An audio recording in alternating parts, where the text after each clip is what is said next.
What's good? It's your girl Amani Caesar. Smoke. Boy Dre, they forever, baby. Boy 2016. Brian Lynch, Director 70 times 7. And it's your boy, Artist. The girl Tasia's name. Girl named Masam. It's Young Spook, one half the Back End Business Podcast. Era, the Gap 2 Diva. Big stuff with Are you Milan? Here, Milan. It's your girl Flaming Gina. This Auntie Pig. Boy Lou. Ebony, aka Ebony with an I. I'm from the Big Head Radio Show, and I'm With the King Teeth Network, huh? So had to create a way to make some money. So two dudes from the city, I'm gonna give everybody their flowers on this, because you giving me my flowers, so I'm gonna give everybody their flowers. I used to be real cool with one of the best artists from the city. He still do music, but he ain't been dropping. My boy Dane B and my bro Splash Rob. I was cool with them. They did videos. They some hustling ass niggas. Oh my God, they do T-shirts, videos, parties. I like to surround myself with people with motion doing shit. So when I first really started, 'cause I'm from the West Side, from Store. I fuck with Bosworth too, but I fuck with the whole West Side. I'm good on my whole side of the city, but I'm from Store, Bosworth area. Two different sides of the West Side. Niggas just had houses. But how do I say this? They the first niggas from the East Side that I started fucking with. And at that time, when I was trying to figure out what I was gonna do with some money, because I had the money, I was scamming, had the money, I just had to start making investments now to make some money. They came up on some DJ equipment somehow. They had everything except for the laptop. I already had a laptop though, and they like, shit, sell it. I'll sell it to you for 800. I'm like, shit, everybody was gonna try to get a deal. I'm like, shit, I got 650 right now. They like, let me make some calls. Wasn't nobody on shit. Then they're calling me back like, man, let me get that 650. Took them to 650, got the equipment, and it's crazy. I was still working at Verizon at the time, so the equipment really sat in my living room for like 3 months. Really? Nigga was working a regular job doing his things with the phones. I got deep. I got in too deep on the scammer side of Verizon, like deep to where I was just greed. Greed, the biggest cancer in the world.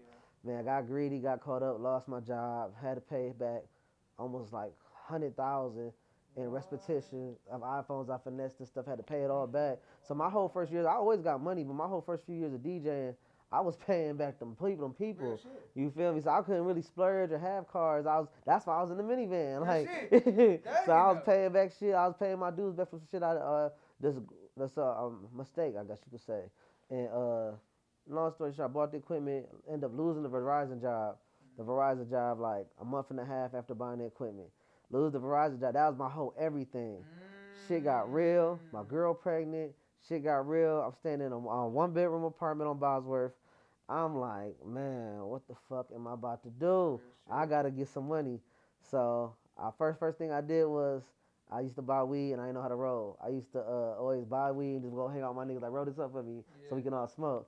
I was by myself. I was stressed. I didn't want to smoke with nobody. You feel me? I ain't want to smoke with nobody, so I hopped on YouTube, how to roll a blunt. At 21, fuck around, learned how to roll a blunt. I'm like, that's raw. YouTube taught me how to roll a blunt. I'm like, then, through that week of just not having a job, I got to figure out how I'm going to do this shit. That DJ equipment was just sitting in the corner of the living room. I ended up, just grabbing everything, setting it up. I ain't never set up shit before, but it's simple once you, just see what fit into what. So did that. Grabbed on the laptop, started downloading just how-to videos. So I'm like, man, let me go to YouTube. And I was really at first looking up how to connect this, how to connect that. Mm-hmm. But then I just put in how to DJ. And some shit came up. It wasn't really good detail to make you a good DJ, but it was enough to teach you just what everything is. technical side. Yeah. So I did that. Got busy, started downloading music. I always been a fan of music, so I always knew what bangers were and what weren't bangers. So download 50 bangers one night, just downloaded them. What else happened after that? And then start pursuing a gig. It's a strip club called Secrets. So you wanted to do strip clubs first? That was your. It was the closest. It was the closest spot by my house actually. Real shit. It was the closest. It was the closest spot by my house, and I just went in there one night. And I used to go in there here and there for the wings and for the dancers. But I just went in there one night, talked to the manager, and he was like, "I just fired a DJ." I'm like, "Well, I DJ. You should give me a chance." He's like, "For real, you DJ?" I showed him the picture of the stuff in my living room. I'm like, "Bro, I got everything. I've been DJing." He like, "Where are you DJing?" I was just lying. I was like, pretty much downtown, West 6. Finessed my way in. And then he started me the next day. That was good. So, yeah, he's like, all right. Because I got the gift of gab. Named Robert. Shout out to Robert. Gave me the chance, hired me. And then next day, he was like, all right, come in tomorrow at 6 o'clock and we'll give it a try. This the pay rate. He was like, you're training. So And he was like, your training pay only $150. I'm like, training is $150? All right, I'll be there. So I came in, trained, did good, got through the night. Then he told me I was hired, and then I just was on the flow from there for real. And it was like, I ain't gonna lie, the first night was a good night. The dancers, I really didn't know how to scratch and mix like that, but I knew the right songs to play. Yeah. The dancers like, oh, you playing that stuff? They kept telling me, man, we need him back in here. And I was just playing good songs. So then from there, every night a nigga got better. Like just from there, the song selection was never the problem. It was just that it can yeah, that shit, yeah. Hey, that be everything sometimes. Yeah.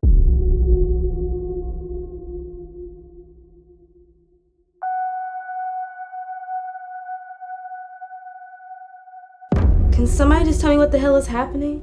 We don't know. We're all just waking up.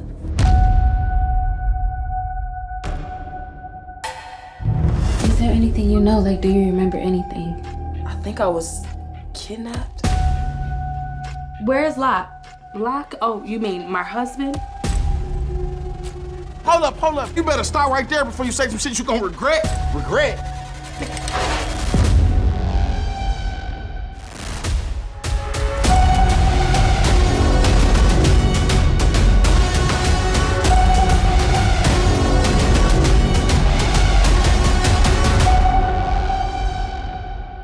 Damn, shit getting real.